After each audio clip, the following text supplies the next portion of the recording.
Mini আলু দিয়ে কাশ্মীরি ডিম রান্না করে দেখাবো। তোমরা দেখতে থাকো। প্রথমে ছোট ছোট আলুগুলোকে সিদ্ধ করে নেব। ডিম আর আলু দিয়ে ছাড়িয়ে নিলাম। ছাড়ানোর পরে আর এই ডিমগুলো কেটে দেব।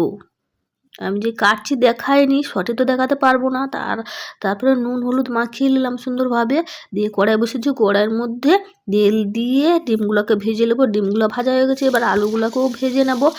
আলুগুলোকে ভেজে এবার সেই কড়াতে আর একটু তেল দিয়ে কোঁচানো পেঁয়াজগুলোও দিয়ে দেবো। তারপরে একটু নুন দিয়ে দিলাম। নুন দিয়ে পেঁয়াজ ভাজা হয়ে গেছে, রসুন বাটাটাও দিয়ে দিলাম। রসুন বাটা ভাজা হয়ে গেছে, আদা বাটাটা দিয়ে দিলাম। আর মশলায় ধোয়া জলের মধ্যে আমি লঙ্কার গুঁড়ি হলুদ গুঁড়ি পরিমাণ মতন দিয়ে দিলাম। দিয়ে কষিয়ে কেটে রাখা টমেটো দিয়ে দিলাম। টমেটো দিয়ে একটু পরে ভেজে রাখা ডিম আলু দিয়ে দিলাম। আর কষিয়ে মশলা থেকে তেল ছেড়ে গেছে, এবার জল দিয়ে দিলাম পরিমাণ মতন। ভালো লাগলে লাইক শেয়ার